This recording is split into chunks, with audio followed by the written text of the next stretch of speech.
It has been many moons since we've done a Bob Dylan Tuesday. Time to change it. Hi guys, welcome to Leave Reacts. Hope everyone's having a good day. Bam. I know I am. We are back with Bob Dylan.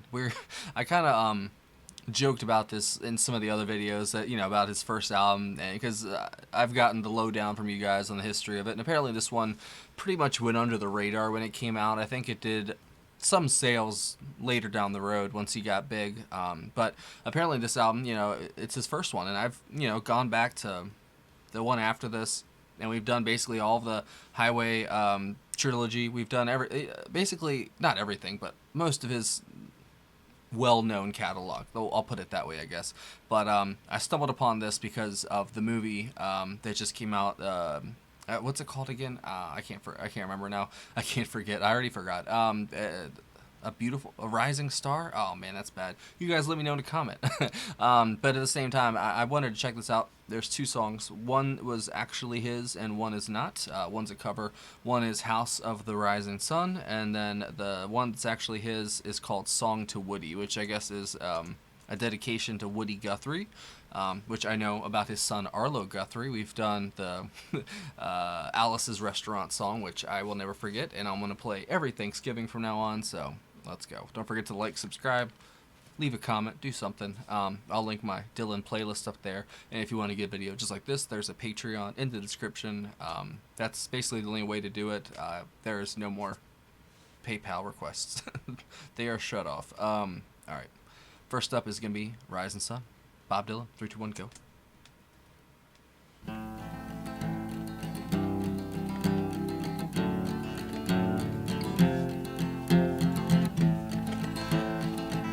What year is it? 1962. There is a house down in New Orleans they call the Rising Sun, and it's been the ruin of many poor girls and me. Oh God, I'm a one.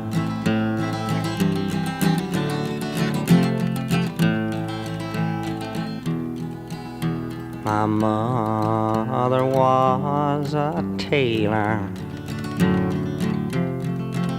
She sewed these new blue jeans. My sweetheart was a gambler, Lord, down in New Orleans. His voice is raw for sure. The guitar is great. Now the only thing a gambler needs is a suitcase and a trunk, and the only time he's satisfied is when he's on a drunk.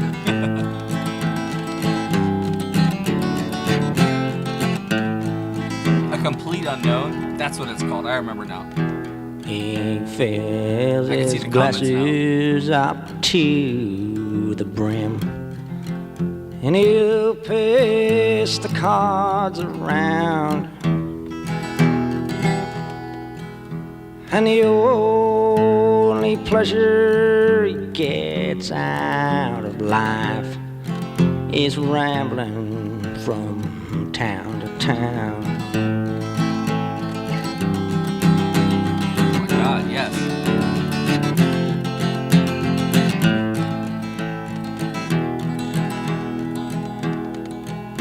Oh, tell so good at that my acoustic, baby sister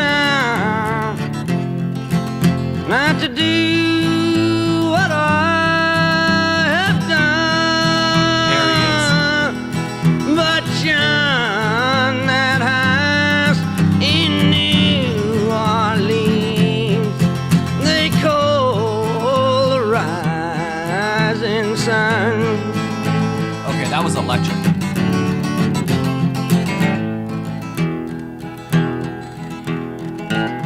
Well, it's one foot on the platform and the other foot on the train.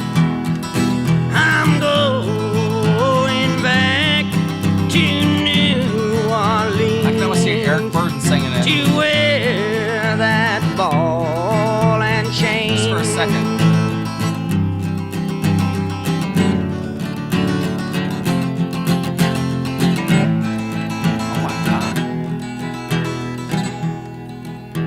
I'm a-going back to New Orleans. My race is almost run. I'm going back to end my life down in the rising sun. Wow. Wow, wow, wow.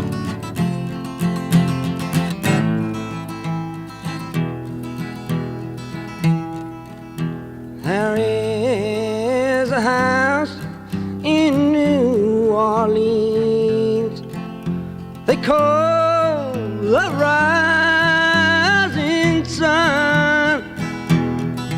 It's been the ruin of many poor girls and me. Oh God, I'm a one.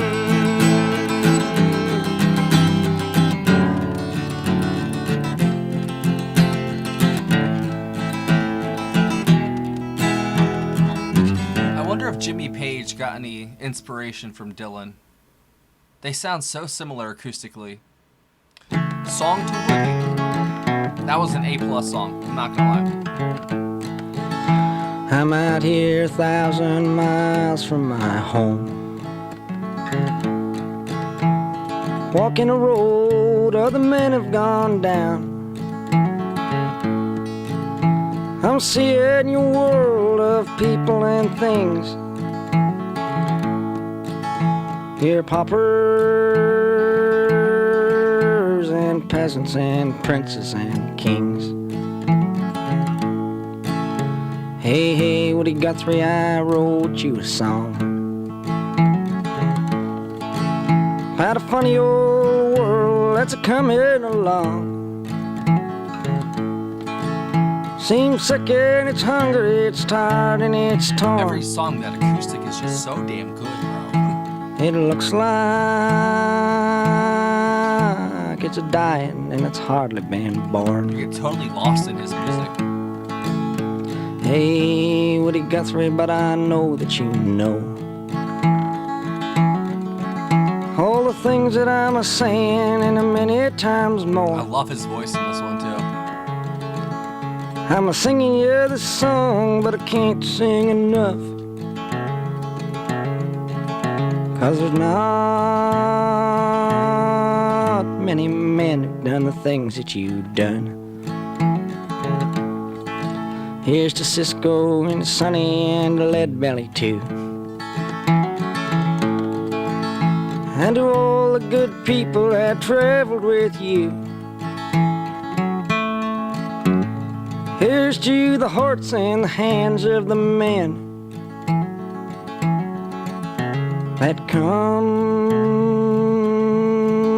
with the dust and are gone with the wind. Oh, the chair. Oh.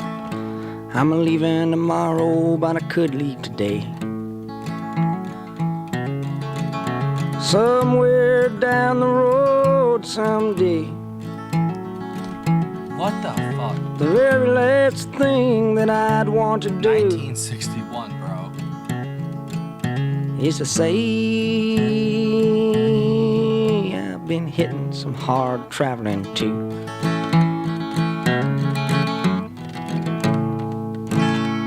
I wonder if Paul Simon got any inspiration from Bob Dylan. I heard a little Paul Simon in that song.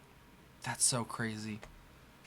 That was so good. I probably had the same response to that first song as like the record people did, because apparently it was a big gamble and like a risk to sign Bob to this first record, and it really didn't do anything apparently, until later, like I said. But the first half of that song, like it's almost like his voice doesn't fit it in the beginning, but by the time he sings it again in the second half, after that powerful midsection, it's like it gives it a whole new interpretation or meaning or feeling. I don't know.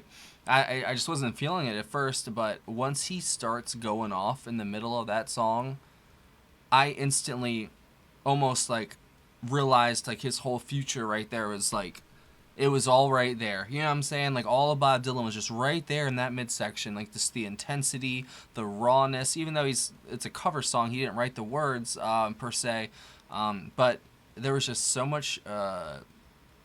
There's a lot of that counterculture power within that song. It felt like both of them. The second one was more of like a Simon and Garfunkel, almost like the other side of the counterculture, like the actual hippie side, I guess. I don't know how to say it. It's not even like that because this is 61. This is before all that, but it feels like it's the beginning of the 60s, which it is, duh. You know what I'm saying? 61.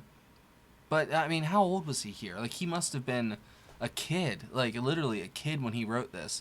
As I know, the one after this, he was really, really, really young. So like, I can't even imagine. It probably says the producer, talent scout was John H. Hammond, and he signed to the label, which is Columbia Records. It was a very controversial decision at the time.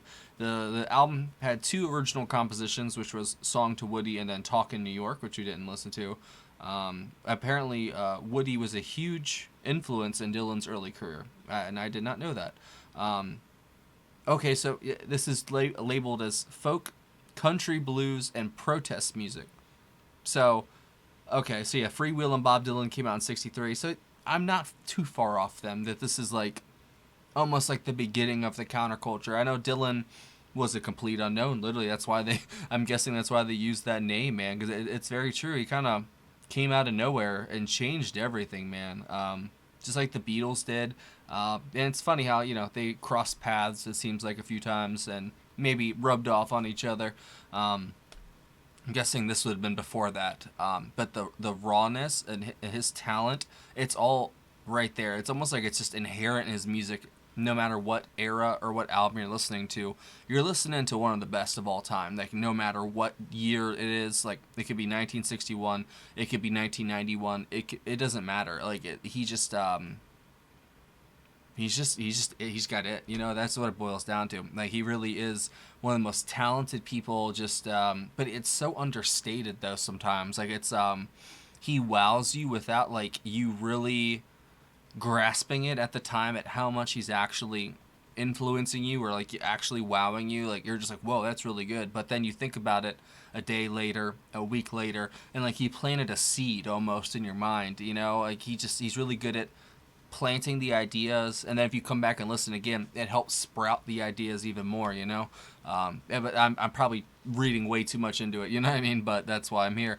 I really do. I don't know. Bob has been a boon to me because he's a kindred spirit. I could tell. Me and him would get along probably, and just the way that he expresses himself so freely, like he just gives his life like it's nothing to the whole world, because I feel like most of his music is him writing about his life or maybe some abstract ideas or even his friends or anything, you know what I'm saying? Like there's lots of inspirations he drew from, it seems like, but no matter what he drew from, it always was good, I think, and you write what you know, at least you write what you know well, basically, and he wrote his life, it seems like, no matter what. That the Woody Guthrie one, like that was a tribute to somebody that was a big influence on him, and then the first one is just a cover of a well-known and well-trodden traditional song, but damn did he give it new life there in the middle section. It totally was the peak of both of those songs for me. Was just that was incredible. Like it knocked me out of like off my feet almost. I wasn't expecting it because I was kind of iffy. Bam, it hits you, you're like, holy shit, that was brilliant, you know what I'm saying?